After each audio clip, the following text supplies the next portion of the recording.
Hello, everybody, and welcome to Narrative.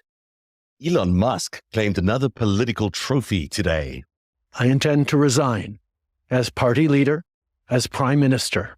After 9 years as Canada's prime minister, Justin Trudeau announced today that he'd be stepping down to make way for an election of a new Liberal Party leader and a showdown between the Liberal candidate and the Conservative Party's Pierre Poilievre. In his reaction, Donald Trump dispensed with the usual sympathies, instead declaring on Truth Social, "Many people in Canada love being the 51st state," as if Trump's much talked about proposed reunion with Canada and the United States had already happened. As we've been reporting here for months on Narrative, Trump's key benefactor, Elon Musk, has aligned with anti-democratic forces around the world, and especially Vladimir Putin of Russia. Today, for the very first time, European leaders took direct aim at what they said was Musk's election interference.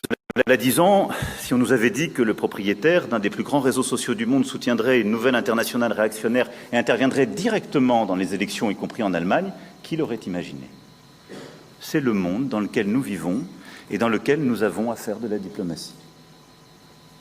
France's Emmanuel Macron calling Musk's actions election interference. He was joined by the leaders of Germany and Norway. And this statement from Britain's Keir Starmer. Because those that are spreading lies and misinformation as far and as wide as possible are not interested in victims. They're interested in themselves. We've seen this playbook many times, whipping up of intimidation and threats of violence, hoping that the media will amplify it.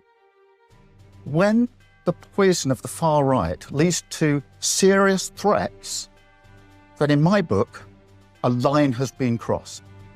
On tonight's show, we welcome back Dean Blundell of The Dean Blundell Show and Canada's leading disinformation expert. Together, we'll examine what happens when tech billionaires collect democratic leaders like trophies. And stay tuned to the very end. I'll show you exactly why joining the United States would be devastating for Canada's economy. The question tonight isn't whether Musk is hunting democracy, that's a given. It's whether democracy still has the power to hunt Musk.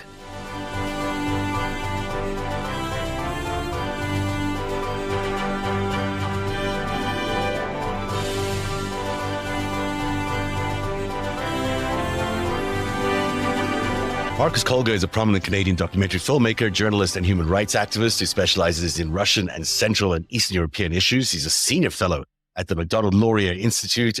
Kolga is also a leading expert on disinformation, digital communication, and international human rights. He's also the founder of DisinfoWatch. Marcus joins Dean and me from Ottawa. How are you? Thanks for being here tonight. What a real split-screen moment we've had. Trudeau's resignation, the leader of one of the most prominent international democracies resigning. And in the United States, Donald Trump being officially voted the president. The same machine that drove Kamala Harris away is the same machine that I would argue also drove Trudeau away. I was patrolling the Russian information space actually this afternoon to see how they're reacting to it. I think the reaction on RT, other Russian platforms, is very much the same as we're seeing on several far-right platforms in North America and the Western world. Certainly the Russians are celebrating this moment. The headline was that the old world is crumbling and that there is a new order that's emerging, an illiberal one. And so they're quite happy with this sort of an outcome. And we've seen the same sort of a situation across Europe. The German government has collapsed. They're waiting election. Other nations in Europe, France is teetering. And this is just the latest trend of Western democracies, liberal democracies crumbling. And so I think the Russians and their allies on the far left and far are certainly celebrating today. Dean, you pointed out quite prophetically a few weeks ago exactly what was going to happen. And here we are. Trudeau has resigned. We're still waiting for this foreign interference report that's coming out in a few weeks. How do you see the Canadian decision there by Trudeau, and how do you put that into context for people to understand exactly where we are in terms of the fight for democracy around the world? Yeah, great question. And happy to be on here with another gentleman, the only guy I know who, if he goes to Russia or China, gets arrested, by the way. Thank you. It's nice to see Marcus Kolga on the show. I should actually point that out because Kolga over here is now on a sanctions list by the Chinese, and he's already famously on the Kremlin sanctions list. Yeah, doing something right. Dude, by the looks of it, America next. But to your point, and quite possibly England, I think you left England out of that mix of the authoritarian wave that is somehow now recapturing England through a gentleman named Elon Musk, which we'll get to. Everybody here is familiar with him. Happens every 70 years. I had a long conversation with Frank Graves, 70, 80 years, Frank Graves today, where you talk about populism taking over on behalf of liberal governments, right? It just happens every single time we get into a jackpot, and you get the bad actors that have the ability to tell the rest of the world, hey, this is how it works. Those are the Bolsheviks, us versus them. We're in that time. We're in the gilded age of peace and the gilded age of people having equity through the worlds that they live in, equity sharing, the gilded age of peace and quiet, and all the things that came with World War II and the victory over the Nazis. That is over. To your point, it is wild to watch. I think if you were ever married to the idea prior to today watching Justin Trudeau resign, and I have thoughts on that, I don't think it's as big a deal as a lot of people think it is. And I wouldn't necessarily tie it into what we saw with Kamala Harris and MAGA taking over America again. I think that was more strategic, and I'm sure we'll get to that in just a second. And Marcus, I'd love your thoughts too. But we live in a really interesting time, the time when history repeats itself, and you don't often think it will. I grew up at a time when my parents would tell me, my grandmother, who I just went and visited, she's 92. I'm like, tell me about the war. She's, I'll tell you all about the war. And she's like, Europe lost their minds. These people lost their minds. And then she would tell me stories of how they lost their minds and what they were told and who they were told they should line up behind and how angry they should be. And my God, we're just living it again. That's exactly where we are. So the disparity that we see when this wave of authoritarianism is coming over, which is really hid behind populism and self-interest, religion, and a bunch of different things, and the ideological war that's being fought and being won by the extreme right in a lot of cases that lines up with the extreme left, the extremes and authoritarianism. If you haven't been paying attention, reading guys like Kolga, listening to you, this is why I'm not surprised. You got a bunch of people today that are freaking out because Trudeau resigned. And again, we'll get to why that's strategic. But I'm not surprised because if you've been paying attention, this has been a concerted effort that has been going on for the last decade and a half. And if you're Russia, it's been going on for the past 30 years. There's a lot in that answer you just gave us, Dean, that deserves a lot of attention. But let's talk about Trudeau specifically, because why do you think it's just strategic? Why do you think it's not such bad news? After all, he's been the leader in Canada for 10 years, a fixture on the international stage. He's trusted by a lot of people around the world, even if he's not trusted at home as much. He's a real figure. For him to go, there's a vacuum for sure in certainly the G8 and beyond. There is, and Marcus would be better to answer that question. Would you say fatigue? We've seen Justin Trudeau really outrun his welcome. We've seen the effects of some really shitty policies, some gimmicks. Economically, he hasn't been the best prime minister we've ever had. The second worst economic prime minister to Stephen Harper.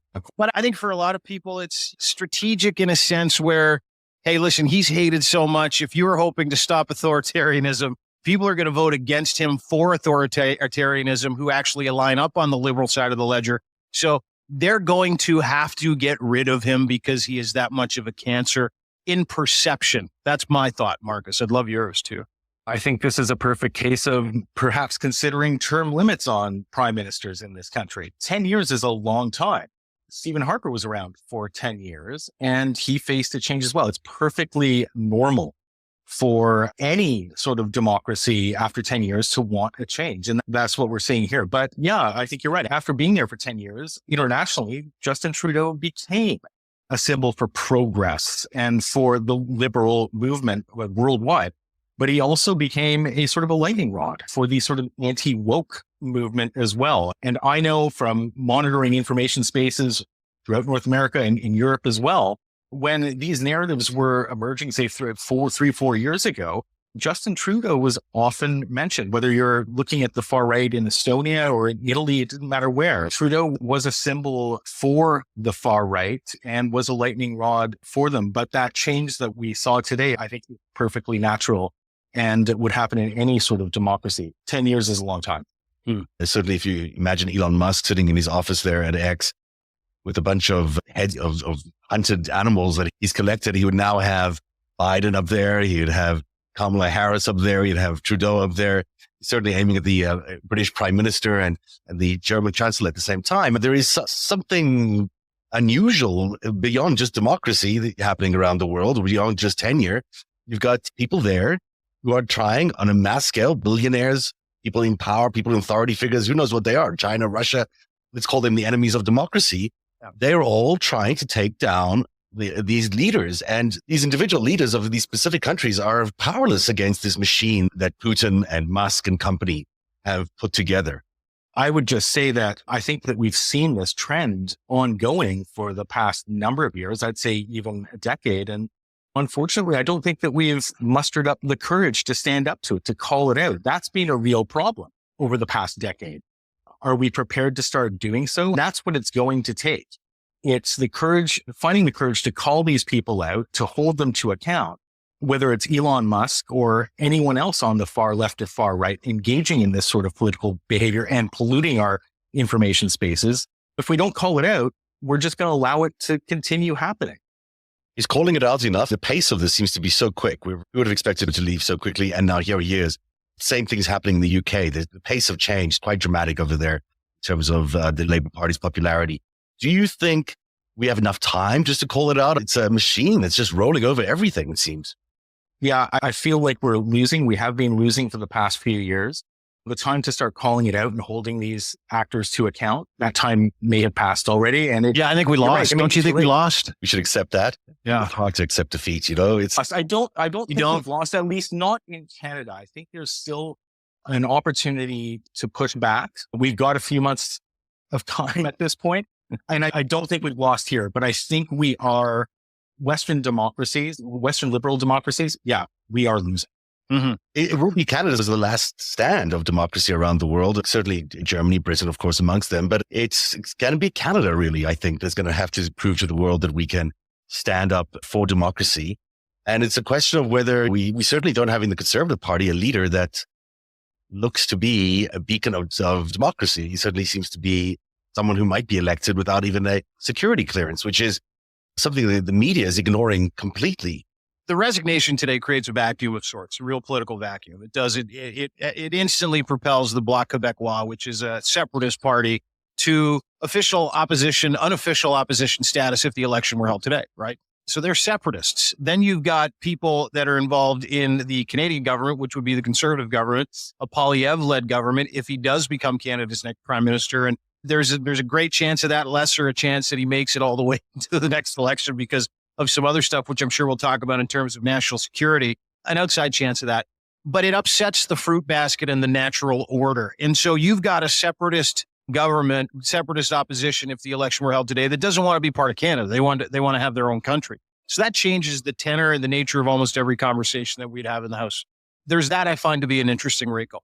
And then that's going to upset separatism or put that on afterburners out in Alberta and Western Canada for what they're calling Wexit, which is like the West wants to exit Canada, and they'll get pissed off because Quebec's going to be the official opposition.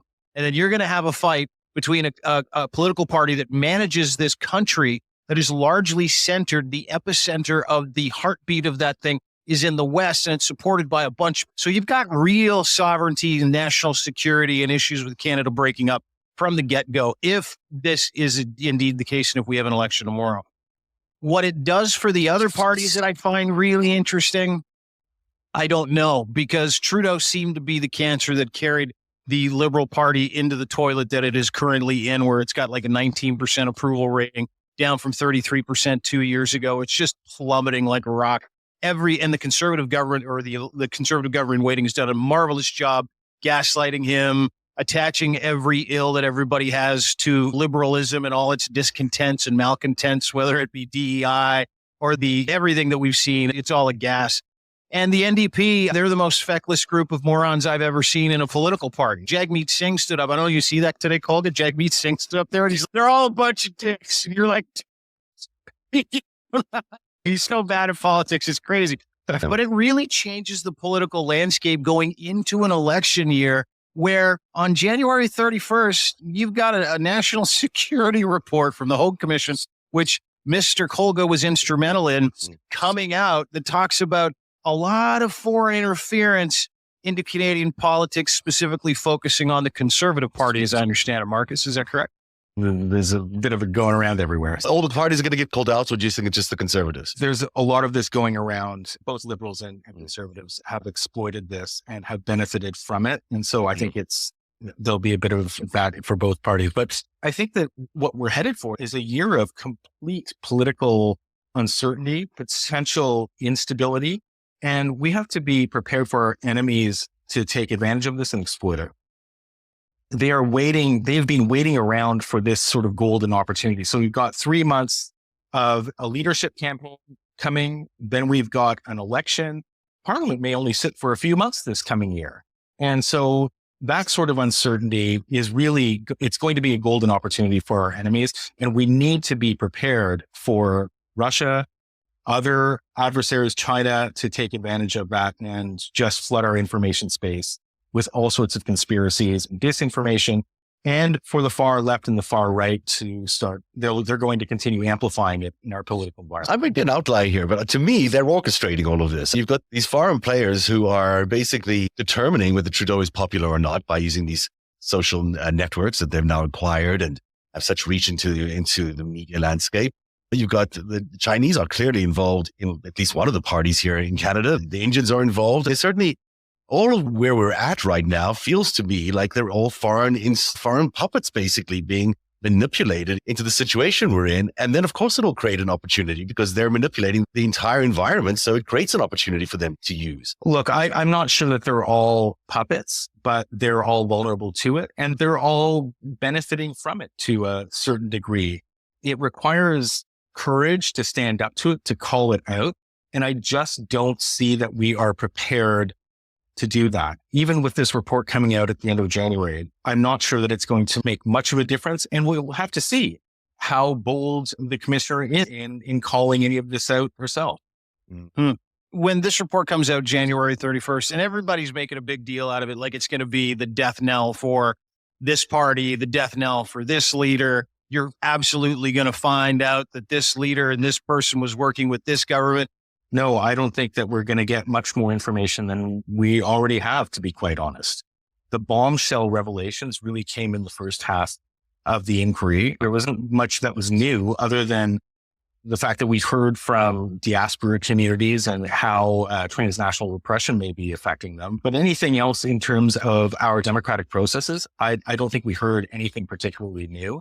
And so I don't expect there to be much coming out in the report at the end of January. So then what's the heat that, why do the Conservatives want so badly? Because Justin Trudeau, to what we were talking about earlier, Zev, Justin Trudeau didn't call an election today. They didn't dissolve government, right? So there is no election.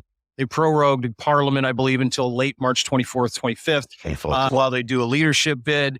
So what has been the rush for Conservatives to call an election as opposed to go the way that Trudeau and the Liberals did today, which was simply resign? Is it wrong to assume that they wanted to avoid the foreign interference report coming out? Because that seems to be a big trigger. Or is it just their popularity is so enormous right now to take advantage of that would be the only thing that they could do because they don't want to run out of runway? Like, what is the push behind calling an election right now? I suspect that they're looking at the polling numbers, right? The numbers are just so incredibly high right now. I think that if there was an election held today, you would see a historically huge majority for the Conservatives. Why would you want to wait it out? Those numbers might change. I don't think that those numbers are getting any better or too much better for the Conservatives than they are right now. So I think that rush to hold an election is just to take advantage of those polling numbers. I don't think that there is going to be any sort of real bombshell in that report.